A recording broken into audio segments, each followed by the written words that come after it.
Hey hi hello everyone, I am Sarika Chauhan Kharbanda. Welcome back to my channel. आज की जो blogging है, हम ऑलमोस्ट रिटायरमेंट के आसपास पहुंचने वाले हैं एंड पैकिंग हो रही है। सामान दत्तनगर से भड़ासा की तरफ जा रहा है। सो आगे की ब्लॉगिंग के लिए बने रहिए।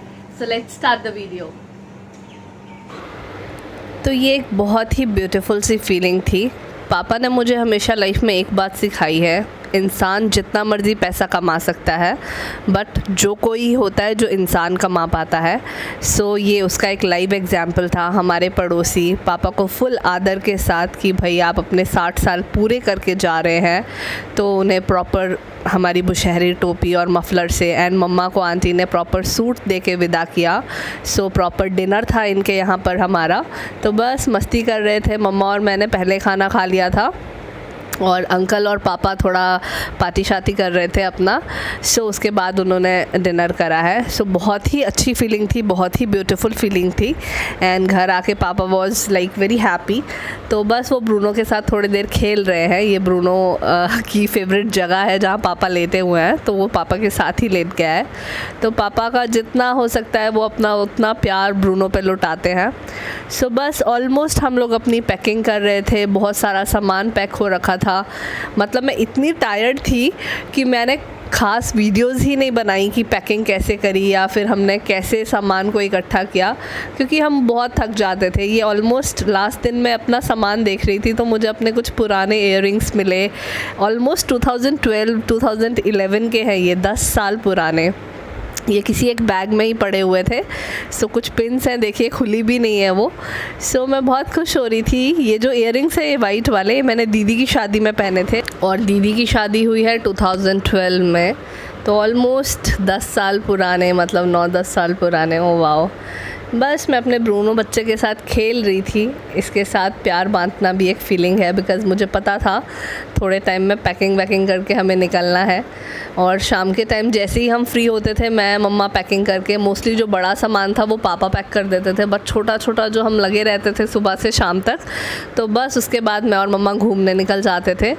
तो मुझे पता था ऑलमोस्ट ये मेरा लास्ट डे है यहाँ पर। तो हम लोग थोड़ा सा फ़ोटो शूट कर रहे थे। ये शाम के टाइम आप देखिए कॉलोनी कितनी सुंदर लगती है। और बस मुझे मेरा फ्रेंड मिल गया था। ये एक बहुत ही प्यारा स्ट्रीट डॉग है और मुझे डॉग्स बहुत पसंद है, आपको पता ही होगा। सो बस मैं खेल रही थी उसके साथ। काफ़ी देर तक मैं उसके साथ मस्ती कर रही थी। आप बिलीव नहीं करेंगे, जैसे मैं उससे बात कर रही थी वो हर बात का रिस्पॉन्स कर रहा था वापस मुझे। तो बस उसके वो कीड़ा सा फंसा हुआ था, डॉग्स में लग जाते हैं ना छोटे छोटे से, तो वो मैं निकाल रही थी उसके साथ, खेल रही थी। सो बस ये बहुत ही प्यारी सी फीलिंग थी। काफ़ी टाइम बाद मुझे पता था अब दोबारा यहाँ आना नहीं होगा इजीली, बिकॉज़ यहाँ से हम लोग शिफ्ट हो रहे थे घर की तरफ और अभी रिटायरमेंट में अभी 1-2 हफ्ते अभी और भी बचे हुए थे। बट पापा इस बार चाह रहे थे कि हम जल्दी से अपना सामान शिफ्ट कर लें। तो बस ये मेरे पीछे पीछे आ रही थी, मैं इसे ब्राउनी ब्राउनी कह रही थी और ये मेरे साथ साथ चल रही थी। मुझे लगा था शायद ये नहीं आएगी, बट ये साथ साथ ही चलने लग गई थी। सो बस ऐसे ही हमारा इवनिंग में टाइम स्पेंड हो जाता था। और यहाँ पे मेरे को प्यार व्यार कर रही है कि मत जाओ टाइप्स। इनसे ज़्यादा लॉयल, इनसे ज़्यादा प्यारा और सच्चा मुझे नहीं लगता दुनिया में और कोई भी हो सकता है, कोई भी और एनिमल या फिर कोई भी इंसान स्पेशली। सो या, डॉग्स आर द बेस्ट। सो बस मैं इसे बाय बाय बोल के घर की तरफ जा रही थी, बट वो बाय बाय बोलने के मूड में बिल्कुल भी नहीं था मुझे। और बस रात हो गई थी और हम जाके सो गए थे थके हारे। नेक्स्ट डे आप देखिए, मैंने डायरेक्ट जहाँ से शिफ्टिंग का काम शुरू हुआ है वहीं से ब्लॉगिंग शुरू कर दी थी, बिकॉज़ इससे पहले भी हम बहुत बिजी थे, बिकॉज़ सुबह 6 बजे उठ गए थे और ये सुबह 9 बजे की वीडियो है शायद। तो जितनी भी लेबर थी, जितने भी भैया लोग आए थे बेचारे, ओ माय गॉड, मॉर्निंग में पहले हमें बता दिया गया था कि 7 o'clock वो लोग आ जाएंगे। तो हम 6 बजे उठ के, मैं और मम्मा, हमने सोचा चलो आ रहे हैं अच्छे से बनाते हैं खाना वाना। तो खूब अच्छे से आलू पूड़ी वगैरह बनाई। तो उसमें बहुत टाइम लग गया था, तो वीडियो बनाने का तो आप भूल ही जाइए। तो बस फटाफट से पैकिंग करी थी। 2 लॉट में ये सारा सामान निकल गया था। मेन होते हैं बेड्स और सोफ़ा और बड़ी बड़ी अगर अलमीरा हो, और तो छोटा छोटा सामान होता है, सब पैक हो गया था। एंड बस फर्स्ट राउंड चला गया था एंड घर बिल्कुल उथल पुथल हो रखा था, तो मुझे कुछ पुरानी कटिंग्स मिली, न्यूज़पेपर मिले। सो मम्मा ने संभाल के रखे थे। ये 2011 के न्यूज़पेपर है, जब मैंने मिस हिमाचल में पार्टिसिपेट किया था and I was the finalist. तो ये बस कुछ मॉडलिंग की पिक्स या फिर जो भी रैंप वॉक वगैरह, काफ़ी सारी मेमोरीज थी। देख के बहुत कुछ याद आ गया था कि यार हम इतने छोटे भी थे, इतने बड़े हो गए हैं टाइप्स। सो बहुत प्यारी फीलिंग थी। आप देखिए 2 दिसंबर 2011 की ये फ़ोटो है, 10 की 11 की, मतलब वो ऑलमोस्ट दिसंबर और जनवरी के मंथ में चलता है। सो बस घर हो गया था ऑलमोस्ट खाली। सो खाली कमरों को देख के मेरा दिल थोड़ा भारी हो रहा था। तो बस ऐसे ही मैंने सोचा चलो खाली कमरे, ये बालकनी, खूब सारा कूड़ा निकला हुआ था। तो बस ये सेकंड राउंड के लिए भी ये लोग आ गए थे। इसमें अब जा रही थी बड़ी बड़ी अलमीरा और जो भी ये सोफ़ा वोफ़ा है। सो ये देखिए 12/4, पता नहीं कब मैंने लिखा होगा। भाई मम्मा सबके लिए आई लव यू टाइप्स। ये अंकल आंटी हैं हमारे, सिंगटा अंकल और आंटी पड़ोस में रहे हैं, हम बचपन से साथ रहे हैं हम लोग। मम्मा कुछ थोड़ा सा ऑकवर्ड फील कर गई और वो अंदर जाके बास्कोटी पहन के आ गई। सो अगेन अंकल जी भी उन्हें सेम रिगार्ड दे रहे हैं। देखिए पैसों का हार और बुशहरी टोपी पहना के वो उन्हें उनके 60 साल पूरे होने की शुभकामनाएं दे रहे हैं। तो ये बहुत ही अच्छी फीलिंग्स होती हैं। और हमारे पड़ोसी हमेशा ऐसे रहे हैं जैसे हमारे रिश्तेदारों से भी बढ़कर, ये मैं बहुत दिल से बोलना चाहती हूँ। मतलब ऐसा सुख दुख, ऐसी कोई भी बात जहाँ हमारे पड़ोसी हमारे साथ खड़े नहीं रहे। रिश्तेदारों की कोई गारंटी और कोई भरोसा नहीं होता, वो अपने टाइम से आते जाते हैं, बट जो पड़ोसी होते हैं उनकी एक अलग ही जगह होती है। सो ये मम्मा पापा का मैं प्रॉपर फ़ोटोशूट कर रही थी। उनके कपड़े बहुत गंदे हो रखे थे, वो मिट्टी उठा के, और तो मैं उन्हें बस चिढ़ा रही थी। एंड ब्रूनो इधर उधर चक्कर काट रहा था एंड आई वाज लाइक पापा वो कुछ ढूंढ रहा है, आई थिंक उसे पानी चाहिए। बट सारा सामान इधर उधर बिखर गया था। हम लोग ने लंच कर लिया था, ऑलमोस्ट हम लोग वाइंड अप कर रहे थे। तो पापा ने एक छोटा सा वो जग सा था, उसमें पानी लाया, तो ब्रूनो को बेचारे को प्यास ही लगी हुई थी। सो ये थाली कप हमने रखे हैं। जो भैया आए थे, लेबर वगैरह जो आई थी, उनके लिए खाना वाना हो गया था। तो बस क्योंकि अभी पापा को 2 हफ्ता और आना था ड्यूटी पे,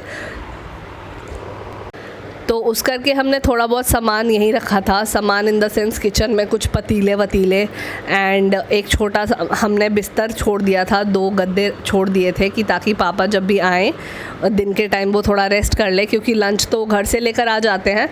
भड़ासा से दत्तनगर का जो डिस्टेंस है वो सिर्फ आधे घंटे का है। थोड़ी सी हार्ट फीलिंग, एक कूड़ा वूड़ा हम छोड़ते हुए, ये हम जाते हुए, यहाँ से एक बिस्तर रखते हुए, ये मेरी माँ सेंटी होती हुई, ये हमारा सामान। चलो हम भी इनसे नमस्ते बोलेंगे, थैंक यू, आपने इतना प्यार दिया हमें।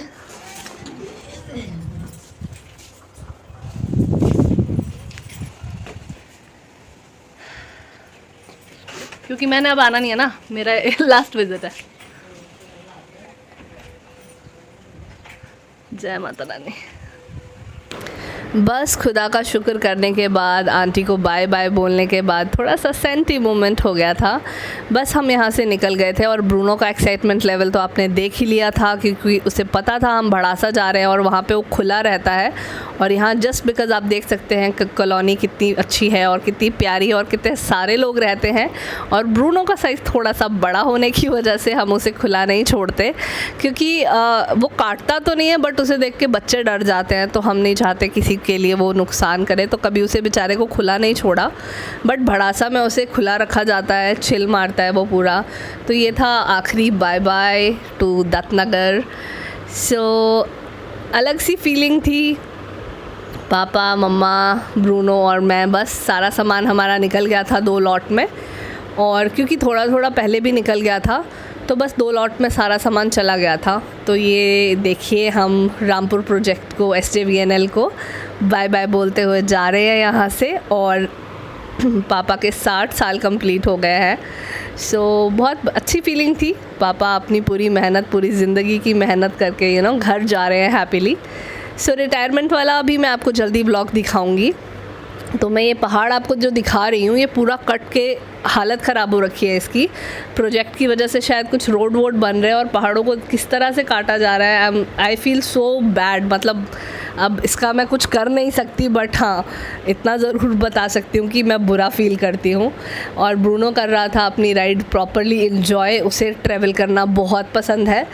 वो पापा जब भी कहीं भी निकलते हैं वो गाड़ी में बैठ जाता है, उसे रहता है कि पापा मुझे भी साथ लेके चलो। तो बस ये मैं आपको कुछ पहाड़ों के नज़ारे दिखा रही हूँ। और आज मेरा गला थोड़ा ख़राब है तो हो सकता है वॉइस थोड़ी अलग आ रही हो, तो उसके लिए आप मुझे माफ़ कीजिएगा। बस हम ऑलमोस्ट बित्थल के पास पहुंच गए हैं और ये है बित्थल का कोल्ड स्टोर, जहां पर खूब सारे फ्रूट्स होते हैं, जितने भी एप्पल्स होते हैं उन्हें कोल्ड स्टोर में रखा जाता है, ताकि अब पहले होता था हमें दिल्ली पहुंचना पड़ता था, शिमला पहुंचना पड़ता था। अब मोस्टली जो बागवान है वो अपना एप्पल इधर ही भेज देते हैं बित्थल में नियर बाय। तो अब पहले एक ही ये कोल्ड स्टोर था, अभी एक और कोल्ड स्टोर है जो मैं आपको आगे दिखाऊंगी बिज्जा करके। तो अभी 2 कोल्ड स्टोर हैं एंड इसकी वजह से, इन दोनों कोल्ड स्टोर की वजह से मुझे ऐसा लगता है गांव में काफ़ी लोगों को रोज़गार मिला है। And all I can say thanks क्योंकि खेतों से तो मेहनत हो जाती है, बट उसके साथ अगर आप अपनी एक छोटी मोटी इनकम भी साइड से लेते रहें तो कहाँ बुरा है। सो इससे थोड़ा यूथ भी बिज़ी रहेगा और घर भी चल पड़ेगा आपका। सो बस ये मेरी एक फ्रेंड है, उसकी सिस्टर का घर है, तो इसलिए मैं थोड़ा फोकस कर रही थी। उसकी अभी रिसेंटली शादी हुई है, तो उसका इधर मैरिज हुआ है हमारे ही गांव की तरफ। और ये है दूसरा कोल्ड स्टोर बिज्जा करके। बस हम ऑलमोस्ट अपने घर के पास पहुंचने वाले थे यहाँ से, बस अब हमें 5-10 मिनट ही लगने वाले थे घर पहुंचने के लिए। तो यहाँ से आगे की व्लॉगिंग के लिए तो वेट कीजिए मेरी नेक्स्ट व्लॉगिंग का। तब तक देखिए आप मेरे कुछ यादगार पल मेरे फ्रेंड्स के साथ, मेरे पड़ोसियों के साथ जो मैंने दत्तनगर में स्पेंड किए हैं। I am really gonna miss you all. Hope आपको आज की मेरी ब्लॉगिंग अच्छी लगी होगी। Yes, don't forget to like, share and subscribe to my channel and stay tuned until my next video. Bye bye.